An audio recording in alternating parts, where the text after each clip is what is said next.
Hola, yo soy el Dr. Omar Cabrera y si tienes dudas acerca de cómo evoluciona una herida, de qué pasa con los masajes y de qué puede pasar con tu BBL, este video es para ti. Ok, hay varias características que nosotros debemos de conocer para saber que una herida no está evolucionando adecuadamente, que son signos de alarma. Son 4 cosas principalmente. Una es el enrojecimiento. Si la herida se enrojece alrededor de la herida o en alguna zona más de 1 centímetro, si la zona está caliente y si la presionas sientes el calor. La otra es el dolor, ¿me explico? El dolor de la zona y la inflamación. Entonces nosotros tenemos características de que la herida no está evolucionando adecuadamente. Muchas veces puede haber salida de líquido, pus o alguna cuestión que nos está hablando de que la herida no está evolucionando satisfactoriamente y hay que tener precaución de hablar con tu médico para que te pueda él revisar. Es muy importante entender que las heridas pueden complicarse, todas las heridas pueden abrirse, todas las heridas, ningún paciente está exento de que una herida se pueda abrir. Ahora, ¿de qué forma podemos prevenirlo? Bueno, eso sería tal vez otro tema, pero es muy importante saber que la herida se puede abrir y que el hecho de que tu cirujano esté certificado y colegiado te va a ayudar a que esa herida cierre y en algún punto se pueda retocar y tu herida pueda quedar como si no hubiera pasado nada. Entonces, confía en tu médico, sigue las indicaciones de tu médico, no hagas nada que tu médico no te diga, no apliques calor, no apliques frío porque puedes quemar. Entonces, nada más hay que tener cuidado de que las indicaciones que tu médico te dé son las más adecuadas para ti. Ok, normalmente las cicatrices tenemos que tratarlas a partir de la 2ª o 3ª semana. ¿Por qué? Porque antes de eso no son cicatrices, son heridas. Entonces hasta que la herida se convierte en cicatriz es que nosotros vamos a comenzar a tratar la cicatriz.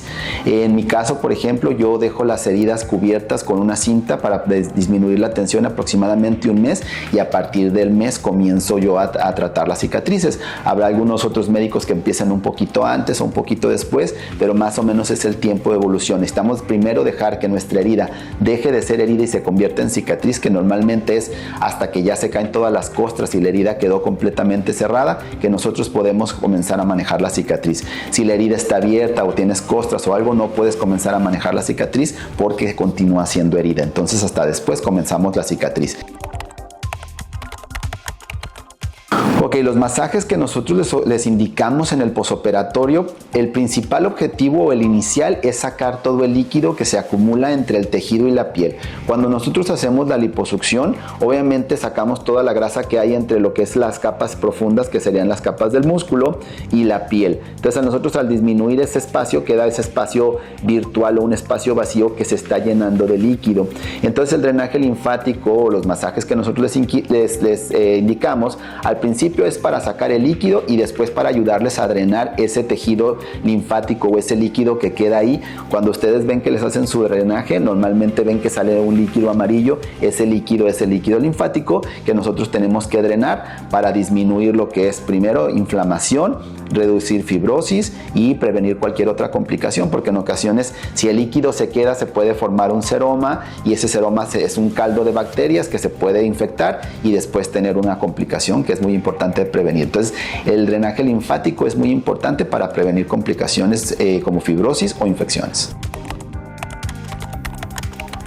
Técnica tiene mucho que ver con la forma en la que se hace el masaje, pero sí lleva cierta presión y obviamente ocasiona cierto dolor. Tiene que ser tolerable. Aquí a final de cuentas lo que ustedes tienen que ver es que esté saliendo líquido del tejido o que termines desinflamada.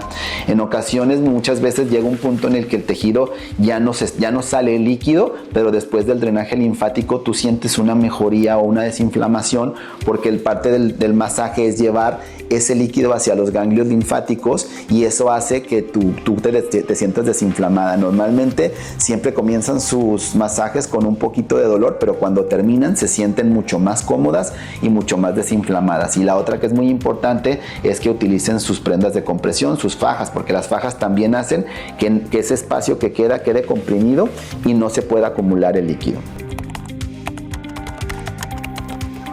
Existen muchas ideas o muchos estudios que hablan acerca de eso. Normalmente lo que se dice es que se puede perder entre el 30 y el 50%, pero va a depender mucho de la técnica que use el doctor, los planos en los que se utiliza, la aplicación de la grasa y los cuidados posoperatorios. Es muy importante entender que entre menos presión tenga el glúteo, se supone que más tejido graso puede quedar. Eso son lo que los estudios dicen actualmente. Por lo tanto, nosotros recomendamos que las fajas al principio no estén tan apretadas, que sea una faja una talla un poco más alta que una talla más arriba de la que normalmente usarías, que utilicen los BB pillows o las almohadas para que no tengan compresión directa sobre los glúteos, y pues no dar masajes los primeros días para que la grasa se estabilice. Aquí lo que nosotros también recomendamos es suplementación y alimentación adecuada para que se pueda integrar la mayor cantidad de grasa, pero la pérdida aproximadamente es entre un 30 y un 50%. Normalmente siempre hay una cuestión que al principio pues estabiliza la grasa los primeros 2-3 meses y tú ya ves más o menos cómo te queda.